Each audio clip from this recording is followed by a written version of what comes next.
आप लोगों को के स्टेनो क्लासेस में स्वागत है। इस चैनल को सब्सक्राइब एंड लाइक करना ना भूलें और बेल आइकॉन का बटन दबा दें। आज आपको उच्च गति अभ्यास खंड 2 पर हम करेंगे। पहले प्रतिलेखन संख्या 1 और 2 की लिखाएंगे। ये 80 की स्पीड में रहेगा। Ready, last ready, start.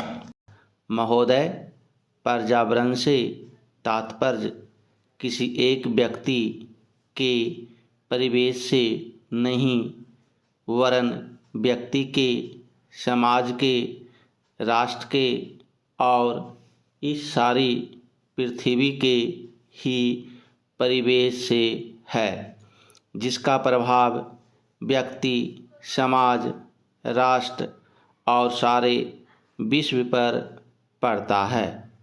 पर्यावरण से तात्पर्य पेड़ पौधों, नदी पहाड़ या किसी तंत्र विशेष से नहीं वरन उस समग्र वास्तविकता से है जिस पर मानव मात्र का अस्तित्व और उसका संपूर्ण आध्यात्मिक एवं भौतिक विकास निर्भर है।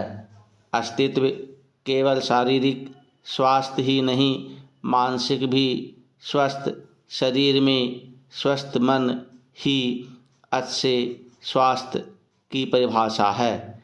शारीरिक स्वास्थ्य हमारे आहार पर निर्भर है, जिसका स्रोत इस पृथ्वी का जल थल वायुमंडल है। मानसिक स्वास्थ्य भी प्रकारांतर से नहीं पर निर्भर है, क्योंकि जैसा खाए अन्न वैसा बने मन। स्वस्थ जीवन पर सबसे अधिक प्रभाव हमारे चिंतन का, हमारी परंपराओं का और उन सब परिस्थितियों का पड़ता है जो हमारे ऊपर आरोपित है या की गई है या की जा रही हैं। इसलिए पर्यावरण या परिवेश में जल थल वायु ही नहीं बल्कि वे सारे घटक महत्वपूर्ण हैं, जिनका कुछ भी प्रभाव हमारे जीवन पर, हमारी क्रियाशीलता पर पड़ता है।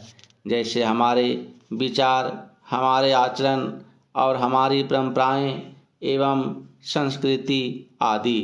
पैराचीन सदा से मानव की आकांक्षा उन्नति और विकास की रही है। जगत का अर्थ ही है गतिमान, और गति दोनों ओर संभव है। उन्नति की ओर भी और अवनति की ओर भी। पहली को हम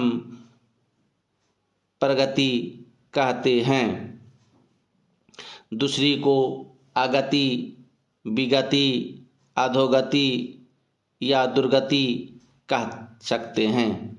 वास्तव में मनुष्य ऐसा जटिल प्राणी है जिसमें अनेक विरोधाभासी और असंगत प्रतीत होने वाली प्रवृत्तियां और प्रतिक्रियाएं होती हैं। वह कानून और व्यवस्था की मांग करता है, किंतु चलचित्र, दूरदर्शन आदि में स्वतः भड़की हिंसा या खेलों में युक्तिपूर्वक की गई हिंसा अथवा अनीति से मंत्रमुग्ध भी हो जाता है। मनुष्य अपनी ही जाति या वर्ग के व्यक्तियों के प्रति प्रायः बहुत अधिक प्रतिद्वंद्वी होता है, किंतु कोई बाहरी खतरा उपस्थित होने पर उनके प्रति हद से ज़्यादा सहयोगी बन जाता है। वह सड़कों पर या युद्धों में सामूहिक विनाश के प्रति उदासीन रहता है, किंतु किसी खान में फंसे हुए एक व्यक्ति या किसी कुएं में गिरे हुए एक बालक की रक्षा करने के लिए ढेरों साधन जुटा लेता है। कुछ विद्वान कहते हैं कि मनुष्य बंदर की संतान हो या ना हो, किंतु उसमें खालिस बंदर की द्वैध प्रकृति प्रायः ही होती है। उसमें शाकाहारी बंदरों की भांति वृक्षों में उछल कूद करने की प्रवृत्ति तो होती ही है, साथ ही ऐसे बंदरों की स्वाभाविक जिज्ञासा भी होती है, जो अत्यंत संगठित गिरोहों में रहते हैं और भांति भांति का मांस खाने में मज़ा लेते हैं। मनुष्य की ऐसी परंपरा विरोधी इच्छा आकांक्षाओं से निपटना असंभव है, फिर भी किसी प्रकार का संतुलित मध्यम मार्ग अपनाना अनिवार्य होता है। यही बुद्धिमानी का रास्ता है। विद्वानों ने मानव की मूलभूत आवश्यकताओं को 5 स्तरों में रखा है महोदय, जो एक के बाद एक आते हैं। शारीरिक आवश्यकताएं यथा भोजन, कपड़ा, मकान और आराम जीवन की मौलिक आवश्यकताएं हैं। दूसरे स्तर पर आती हैं सुरक्षा और भविष्य के प्रति निश्चिंतता। इनके लिए मनुष्य भांति भांति की वस्तुओं का संग्रह करता है। फिर है सामाजिक आवश्यकताएं, जैसे अपने परिवार के भीतर और फिर बाहर के दूसरे लोगों से अच्छे संबंध बनाए रखने के लिए सामाजिक, आर्थिक, राजनीतिक और मनोरंजनात्मक संगठन बनाना।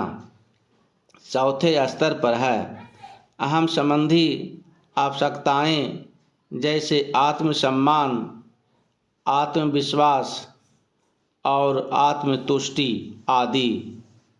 आत्म परितोष अर्थात उन्नति, विकास और ख्याति प्राप्ति की क्षमताओं को साकार करना व्यक्ति की अंतिम और उच्चतम अपेक्षाएं हैं।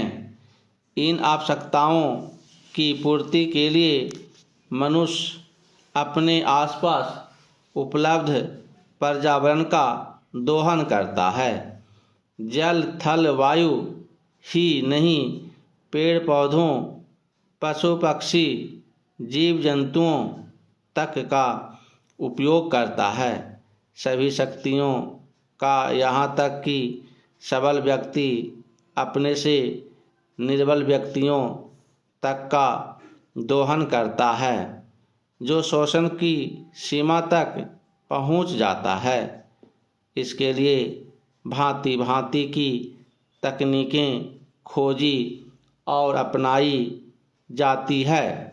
पैराचेन प्रौद्योगिकी ने मनुष्य को भांति भांति की आवश्यकता की वस्तुएं अभूतपूर्व प्रचुरता से देकर संतुष्ट किया है और आवश्यकता की सीमा रेखा भी खिसकाई है।